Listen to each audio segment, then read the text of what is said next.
하나에 2,000원, 1년에 딱 40개만 판매하는 한정판.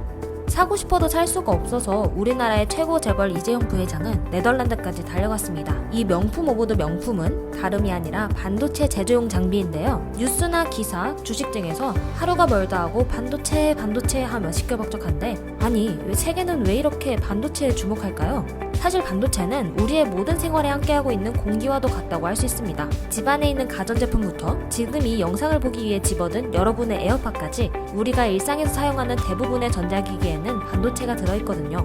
오늘은 반도체 시장에서의 오픈 이노베이션을 살펴볼 건데요. 그 전에 반도체 시장을 먼저 이해해야겠죠? 우선 반도체와 관련된 기업을 가볍게 알아볼게요. 첨단 기술의 집약체라고 불리는 반도체는 여러 형태의 기업들이 모여 하나의 반도체 생태계를 이루고 있는데요. 설계를 전문으로 하는 팹리스 기업, 생산을 전문으로 하는 파운드리 기업, 그리고 생산과 설계를 모두 하는 종합 반도체 기업인 IDM으로 간단히 나눠볼 수 있습니다. 대표적인 팹리스 기업으로는 미국의 인텔, AMD, 그리고 엔비디아가 있고, 파운드리 기업으로는 대만의 TSMC, 그리고 한국의 SK 하이닉스가 있습니다. 종합 반도체 기업인 IDM으로는 우리나라의 삼성전자가 있고, SK 하이닉스도 점차 따라오고 있죠. 그리고 이러한 반도체 기업들의 중심에는 오늘 살펴볼 기업이자 반도체 산업의 최상위 포식자 갑오브캅 ASML이 있습니다. ASML은 1984년 네덜란드의 전자제품 기업인 필리스와 ASMI의 합작으로 탄생했다가 독립한 네덜란드의 회사입니다. 반도체를 직접 생산하는 기업은 아니고 정밀한 반도체를 제조하기 위한 장비를 만드는 회사입니다. 그 중에서도 노광 공정에 필요한 장비를 갖추고 있죠.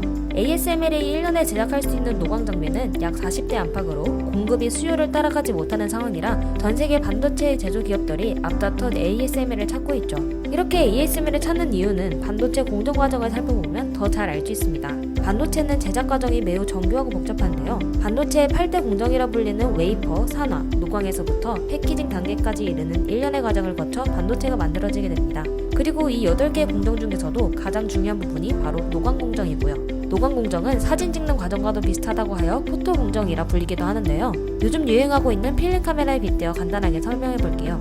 사진을 찍으려면 우선 찍어야 하는 대상과 사진을 저장할 필름이 필요하죠. 노광 공정에선 빈 필름이 웨이퍼가 되고, 빈 필름에 화분이라는 마스크가 사용되어 사진이 나온다고 볼 수 있습니다. 카메라는 사진을 찍게 도와주는 매체로 노광기에 비유할 수 있고요. 이렇게 찍은 사진은 현상을 해야 합니다. 이런 노광 공정을 수행하기 위해서는 특정한 파장의 광원을 발생시키고 이를 웨이퍼에 새기기 위한 장비가 필요합니다. 그리고 이때 파장이 짧을수록 빛의 번짐이 적기 때문에 미세한 그림을 위해선 짧은 파장의 빛이 훨씬 좋고요. 붓으로 그림을 그릴 때보다 샤프로 그림을 그릴 때 더 미세하게 그릴 수 있는 걸 떠올려 보면 좋겠네요. 이 노광 장비는 매우 높은 정교성을 요구하기 때문에 진입 장벽이 높고, 전 세계에서 노광 장비 시장의 점유율을 확보한 곳은 네덜란드의 ASML과 일본의 니콘, 그리고 캐논, 이렇게 단 3곳뿐입니다. 그리고 이 3곳은 주로 불화 아르곤 광원을 통해 노광 공정을 하고 있는데, ASML이 지속적으로 시장 점유율을 확대하여 노광 공정 영역에서의 주도권을 갖게 됐죠. 뿐만 아니라 현재 반도체 업계는 삼성전자와 TSMC를 필두로 10나노 이하의 초미세 공정 영역으로 빠르게 진입하고 있는데, 기존의 불화아르곤 광원으로는 미세 공정을 수행할 수 없던 상황에서 ASML이 불화아르곤 광원보다 약 14배 이상 더 미세한 극자외선 EUV 노광 장비를 개발해내는 것에 성공하며 독보적인 경쟁력을 확보하고 있죠. 초미세 공정 단계에서 가장 유효한 광원이 EUV라는 점은 ASML뿐만 아니라 반도체 업계의 경쟁자인 니콘과 캐논 역시 모르지 않았습니다. 그럼에도 불구하고 ASML은 타사들의 추격을 허락하지 않는 무서운 속도로 EUV 장비에서의 초격차를 만들어냈죠. 이 기저엔 ASML의 빠르고 꾸준한 R&D와 오픈 이노베이션이 있었습니다. ASML은 EUV 관련 연구를 무려 2006년부터 진행했는데요. 불화아르곤이 주류가 되기 이전부터 이미 ASML은 다음 세대의 노광 장비에 대한 연구를 진행하고 있던 셈이죠.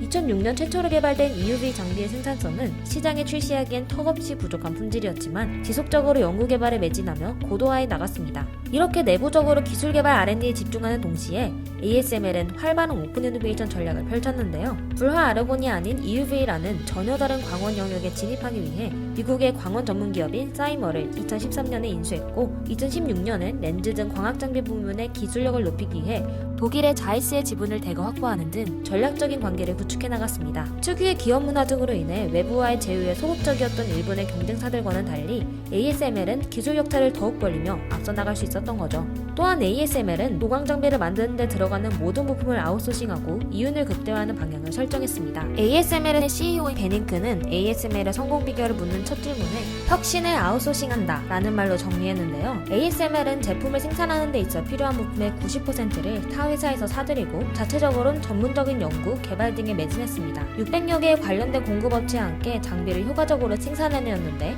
이때 주목할 부분은 ASML이 협력업체를 대하는 태도입니다. ASML은 핵심 부품을 납품하는 업체를 부품별로 단 한 곳만 설정하고 5년에서 10년 장기 파트너 관계를 맺었습니다. 그럼 해당 기업 역시 ASML에만 부품을 공급할 수 있죠. 예를 들어 렌즈는 독일의 자이스로부터만 공급받습니다. ASML은 반도체 장비와 같이 매우 복잡하고 정교한 정밀기계에서는 여러 납품업체를 경쟁시켜 부품의 단가를 낮추는 것보다 한 업체라도 최고의 기술을 갖도록 돕는 게 더 중요하다고 여겼죠. 심지어 계약을 체결한 공급업체의 기술 개발도 도왔는데요. ASML은 공급업체의 연구개발에 ASML R&D 금액의 50%를 투자할 뿐만 아니라 공급업체가 연구개발비를 충분히 확보할 수 있도록 부품 단가를 최대한 높게 책정합니다. 이렇게 단단한 신뢰와 이해를 기반으로 협력업체의 혁신과 부품 향상에 힘쓰며 ASML은 영성에 힘입어 최첨단 기술을 상징하는 회사로 발전할 수 있었던 거죠.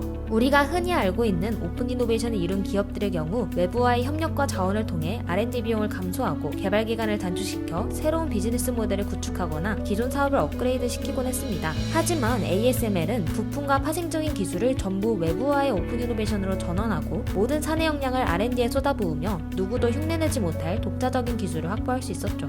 세계 반도체 업체에서 주목하고 있는 ASML. 지금도 ASML의 EUV 장비 확보를 위한 세계 반도체 업계의 물밑 작업이 한창인데요. 돌아서면 후발주자가 쫓아오는 무한 경쟁의 시대에 반도체 장비 분야의 시장 점유율 100%라는 이례적인 결과는 바로 ASML의 적극적인 오픈 이노베이션 전략과 직량과 같은 R&D 역량의 근원이 있었습니다. ASML의 독주는 언제까지 지속될까요?